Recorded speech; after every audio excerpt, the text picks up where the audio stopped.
financial institutions increasingly depend on a small group of cloud, payments, and software providers. If one of them fails, the impact can shake the whole system. In this module, we'll look at how DORA creates special oversight for those critical ICT providers and what that means for your organization. Modern finance quietly runs on a very limited set of technology providers. For many large banks, a huge share of ICT spend goes to just a handful of cloud, payment, and infrastructure firms. That concentration brings efficiency, standardized platforms, lower costs, faster change, but it also creates sector-wide single points of failure. When one of these providers has a serious issue, the shock can hit many institutions at the same time. Traditionally, regulators supervise the financial entity, and the entity supervised its ICT providers. DORA adds a new layer. For certain critical ICT providers, EU authorities gain their own direct line of oversight. In this triangular model, a cloud provider, for example, can be inspected and steered by a designated lead overseer, while your organization still has to perform its own monitoring and risk management. So DORA doesn't remove your responsibility. It adds central EU scrutiny on top of your duties to address systemic risk and concentration at key providers. Under DORA, ICT providers are not all treated the same. A small niche tool is one thing. A cloud platform that could disrupt half the market is another. The critical ICT third-party provider label is based on three ideas: systemic impact, the level of reliance by financial entities, and how easily the provider could be replaced. Once a provider is formally designated as critical, it comes under dedicated EU oversight and much stricter expectations. Once a provider is designated critical, it no longer deals only with individual regulators. It becomes part of a coordinated EU-level oversight system. At the top, the three European supervisory authorities act together through a lead overseer.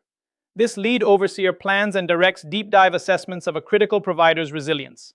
To carry out this work, joint examination teams combine ESA experts with specialists from national authorities.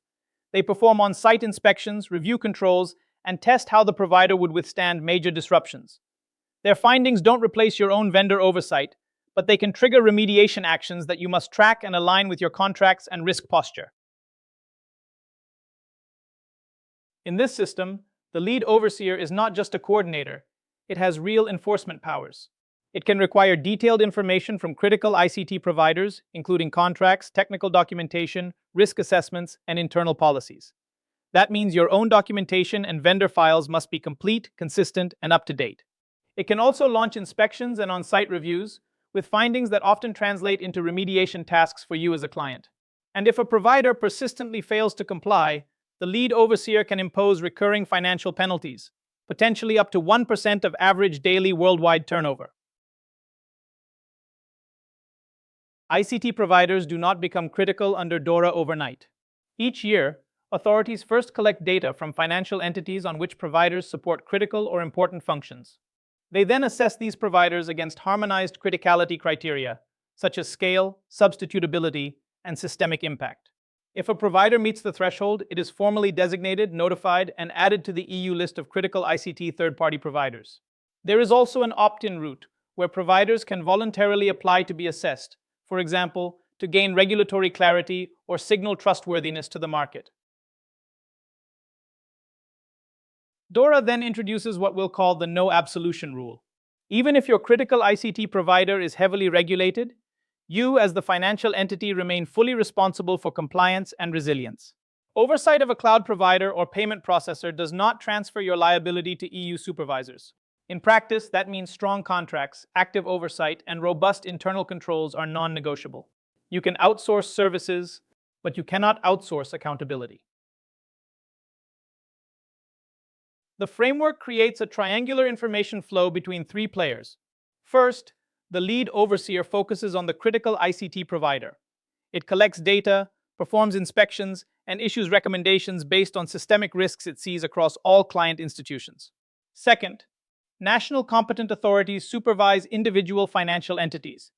They receive risks and findings from both the entity and the lead overseer, and translate these into supervisory expectations for you. Third, the financial entity and the critical provider must cooperate, implementing remediation, demonstrating compliance, and feeding back incident and testing results into this triangle. Once an ICT provider becomes critical under DORA, some contract terms stop being nice to have and become mandatory. You must have clauses that guarantee regulators can access relevant sites, systems, and information. You need clear, rapid incident reporting obligations aligned with DORA timelines. You also need explicit cooperation for threat-led penetration tests, including the involvement of key subcontractors. Finally, contracts must allow you to flow down overseer recommendations and have the leverage to actually enforce them. Your responsibility also extends beyond the provider you sign the contract with. If that critical ICT provider relies on its own subcontractors for critical functions, you must understand and monitor that chain. That includes identifying which services are further outsourced, where they are delivered from, and how incidents or outages at a subcontractor could affect your operations. You are expected to assess concentration risk, ensure contractual flow down of key clauses, and demand transparency, so there are no hidden fourth-party dependencies behind your most important services. Regulators also hold a powerful last resort. They can require you to suspend or terminate a contract with a critical ICT provider that will not comply. That means your exit strategy cannot be a box-ticking document. You need to know in advance whether the provider can realistically be substituted, on what timeline, and at what cost. You also need a credible in-house or alternative solution, and a tested plan for data portability and migration, so that a termination order does not instantly become a business continuity crisis. For leaders, DORA translates into 5 concrete actions.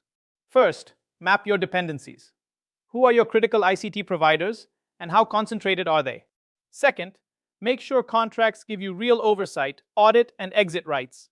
Third, plug DORA oversight findings into your risk framework, so they influence decisions. Fourth, actively test realistic exit plans, not just theoretical ones. And finally, ensure the board owns and regularly reviews concentration risk at the highest level. Overall, DORA asks you to think beyond passing an audit. It's about designing systems, processes, contracts, and teams that can absorb shocks and keep critical services running.